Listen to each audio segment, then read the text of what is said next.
I'm standing on a bare concrete slab where my life used to be, splintered pines scattered like broken bones, shattered glass winking in the late sun, and half a hand-carved railing. My grandfather's railing, crushed flat under a bulldozer track, the air heavy with diesel and the ghost of cedar that used to mean home.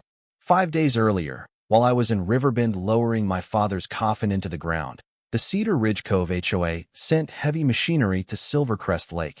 No permit, no warning, no legal authority, just a rented dozer, a laminated notice, and Vivian Hartwell, the HOA president with a white blazer, a white SUV, and a heart the color of cold steel, deciding my family cabin didn't fit her brochure version of the neighborhood. She thought I was just another grieving homeowner, too broke and broken to push back. What she didn't know was that I'm Ethan Cole, Fairview County's building inspector for 18 years, the guy whose signature is supposed to be on every demolition order in this county, the one who knows every line of the codebook she'd just set on fire. That cabin wasn't some random shack. My grandfather Walter Cole built it in 1963 with hand tools and stubbornness. 2 years of sawing, joining, carving, the place where my dad taught me to fish and where I planned to teach my daughter Maya someday. Then a developer bought the surrounding land, dropped 80-something beige boxes with granite counters and identical lawns, slapped on the name Cedar Ridge Cove, and created an HOA that cared more about mailbox colors than human beings. Legally, my cabin was older than the HOA and fully grandfathered. I had original permits, survey maps, and a deed showing continuous coal ownership. But 3 days after my father died, while I was still in Riverbend, a certified letter landed in my mailbox calling the cabin a visual blight, giving me 14 days to repaint it beige, rip out the dock, tear down Walter's old tool shed, or the HOA would remedy it for me at my expense. Instead of lawyering up, I made the mistake of thinking reason would work. At an emergency board meeting in Vivian's dining room, she called it the clubhouse, with a straight face. 6 board members sat in a row like a discount court. I laid out the documents, explained the grandfathered status, quoted county code, and Vivian barely glanced down. She said they consulted counsel, that rules are rules, and if I didn't comply, they'd take corrective action. Then she glanced at her son Trent Hartwell, owner of Hartwell and Sons Construction, conveniently seated beside her, and the board voted 6-0 to authorize remediation. I walked out believing the law would hold, that they wouldn't be reckless enough to touch a structure without permits, that being the inspector still meant something, and that blind faith in the system was my second big mistake. Because 5 days later, while I drank burnt coffee in my aunt's kitchen in Riverbend, my neighbor Frank Miller, 71, retired fisherman, 2 lots down from the cabin, video called me, wind howling through the mic, diesel engines roaring behind him. They're here, Ethan, 3 trucks, a bulldozer, Vivian's in your driveway with a clipboard. I called the sheriff, threw every statute I knew at the dispatcher, and got told it sounded like an HOA matter, while on Frank's screen, the blade punched through my grandfather's porch. By the time I scraped together an emergency flight, landed, rented a car, and drove back to Silvercrest Lake, all that was left was rubble, diesel fumes, and a laminated sign from Cedar Ridge Cove HOA declaring a non-compliant structure removed, with a neat little line saying I owed $32,700 for the privilege. Standing there, holding that sign, my hands were shaking, not from grief, but from a cold, focused rage, because when I opened the county database app, the result was exactly what I expected.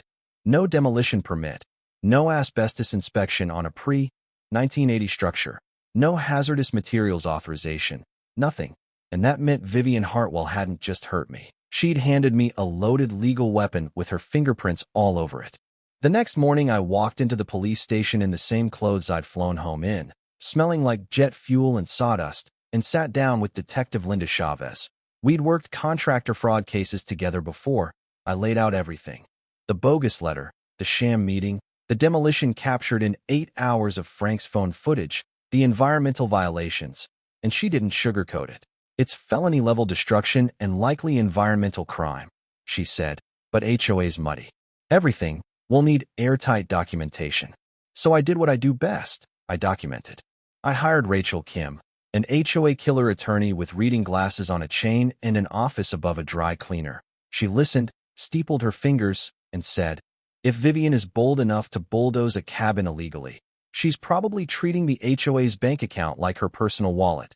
Then she filed a sunshine law request for 5 years of Cedar Ridge Cove financials, because HOA boards love secrecy. But paper always tells the truth eventually.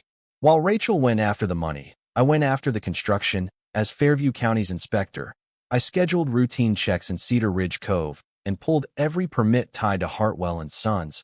On paper, everything looked fine, but wood and wiring don't lie. Within 15 minutes in the first house, I found missing fire blocking in the attic and exhaust venting into the framing instead of outside, a deck railing too low to keep a toddler safe, and homeowners who'd trusted Trent to build a safe home staring at me like the floor had vanished beneath them. By the end of the week, 11 Hartwell and Sons houses had racked up 60-plus serious code violations, not crooked tiles or chipped paint, but things that could kill people in a fire or a gas leak. And every one of those violations came with my name, my camera photos, and a timeline that showed these weren't freak accidents. They were a business model built on cutting corners. That's when Trent called, voice full of fury, accusing me of revenge inspections, and I told him the same thing I'd tell any contractor. Your houses are hazards. Fix them.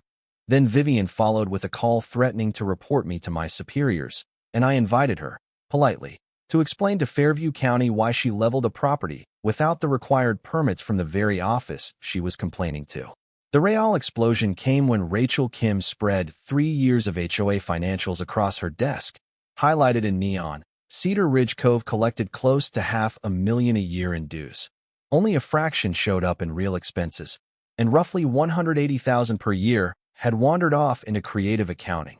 A big chunk paid to Hartwell and Sons for landscaping at 3 times market rate. Tens of thousands funneled to Vivian's disbarred brother-in-law for legal services, and a healthy slice covering Vivian's administrative lifestyle, restaurants, spa days, and the lease payments on that white SUV she used to cruise the neighborhood while writing violation notices. Then Rachel opened an email thread pulled from the HOA files. 3 days before the demolition, Vivian wrote to Trent, handle the coal cabin permanently. Bill as emergency remediation. Same split, and Trent replied, done. He'll be too broken to fight back. That line hit me harder than the bulldozer footage because it told me exactly what they thought I was. A problem they could erase while I was out of town burying my father. As Rachel prepped a package for the district attorney, fraud, embezzlement, conspiracy, a class action suit for all 80-plus homeowners, I went downstairs, literally, into the county archives, flipping through dusty deed books, looking for the original land grant that became Cedar Ridge Cove, and there I found Walter's World before it had a name. In a 1959 land grant covering the whole Lakeside parcel, including my grandfather's lot, there was a clause most people would skim past, a paragraph stating that any demolition of a pre-existing structure required unanimous approval from the county board, and violating that condition could trigger reversion of the property back to the county for public use. Vivian's illegal demolition hadn't just broken modern code. It had tripped a decades-old wire buried under 60 years of paperwork, technically putting the titles of all 80-something homes into a legal gray zone. And when I read that clause to Rachel over the phone, I could hear her chair scrape back as she stood up. That's leverage, she said. We're not going to take people's houses, but we can use this to force a clean, fair solution, and to make sure Vivian and Trent are the only ones who lose everything. So we built a plan in Frank Miller's garage, turned his workbench into our war table. Rachel mapped out how we'd use the mandatory Cedar Ridge Cove annual meeting. Detective Linda Chavez coordinated arrest warrants with the DA. Frank and I collected photos, inspection reports, and environmental notes. And Rachel's daughter made simple charts showing homeowners exactly where their dues went. How much to actual services, how much to Hartwell and Sons, how much to spa days and car payments for Vivian. By the time the meeting rolled around, the evidence was stacked, the cameras were ready, and the only person in that community center who didn't understand how much trouble she was in was Vivian Hartwell. The night of the annual meeting, the Cedar Ridge Cove Community Center looked like a town hall circus, cars jammed in every spot, people standing in the back, a local journalist Chloe Grant setting up a tripod, 2 TV crews waiting outside, and Vivian at the front table, gavel ready, pearls shining under fluorescent lights, trying to look like she still owned the room. She banged the gavel, started to talk about malicious rumors, and I stood up and invoked my right under state law to present evidence of a fiduciary breach before any other business. Rachel backed me up with the statute number, and Vivian had to choke down her protest and give me the floor. First slide. My grandfather's cabin, Silvercrest Lake. Golden hour, hand-carved railing. Dock reaching into the water. I told them who Walter Cole was, what that place meant, how long it stood before any of them moved in. Then I hit play on Frank's video. Bulldozer blade crushing the porch, Vivian with her clipboard, debris piled in the open air. When the clip ended, I pointed out the missing permits, the lack of asbestos protocols, the fact that their own president had turned hazardous materials into dust their kids might be breathing. Then Rachel stepped in with the money. Those neon-highlighted spreadsheets turned into big, simple charts on the screen. What they'd paid, what should have been spent, where the missing hundreds of thousands had actually gone. Hartwell and Sons overbilling, legal fees to a disbarred attorney, and Vivian's administrative Lexus. Then came the email, 10 feet tall now.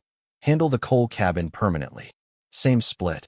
And the room snapped. People shouting, someone yelling, "You stole from us." Another neighbor standing up to say she'd trusted Vivian with every check she wrote. I stepped back in with photos from the Hartwell and Sons inspections. Open attics with no fire stops. Gas venting into living spaces. Decks built just wrong enough to fail when it mattered. And I told them how much it would cost to fix. How long they'd been living with invisible risks while being lectured about hedge height. Finally, Rachel pulled up the scan of the 1959 land grant, explained that Vivian's illegal demolition had technically endangered everyone's title, and then, before panic could fully ignite, laid out the deal the DA and county were prepared to accept. Vivian and Trent prosecuted, the mandatory HOA dissolved, stolen funds clawed back and used for restitution and repairs, independent engineers verifying every fix, and a voluntary neighborhood association taking its place with transparent books. And no petty dictators with clipboards.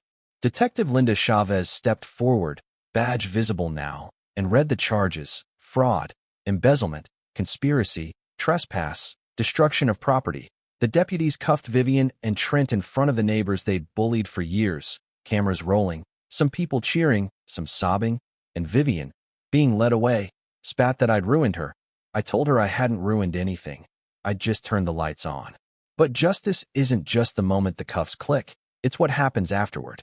Months later, my cabin rose again on the same slab, rebuilt with the help of 20-plus neighbors who showed up with tools, food, and time. Local craftsmen copying Walter's railing from the pieces we saved.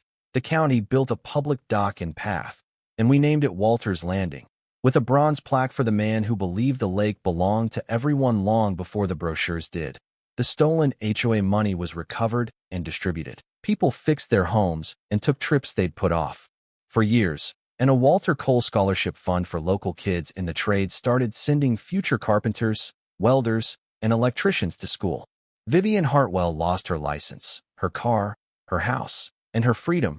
Trent lost his company and every shortcut he'd ever profited from. The state passed a homeowner protection bill people jokingly call Walter's Law, making it much harder for an HOA to hide its finances or level a home behind closed doors. Cedar Ridge Cove kept its name, but lost its fear. People painted their houses colors that would have given Vivian a stroke and found out property values go up just fine without a tyrant in charge. Now, when I stand on Walter's Landing with a coffee in my hand and watch kids run down the dock my neighbors helped build, I know one simple thing. They tried to bulldoze my family's legacy while I was burying my father, and all they really did was give me a reason to use every rule they counted on me ignoring. So let me ask you this.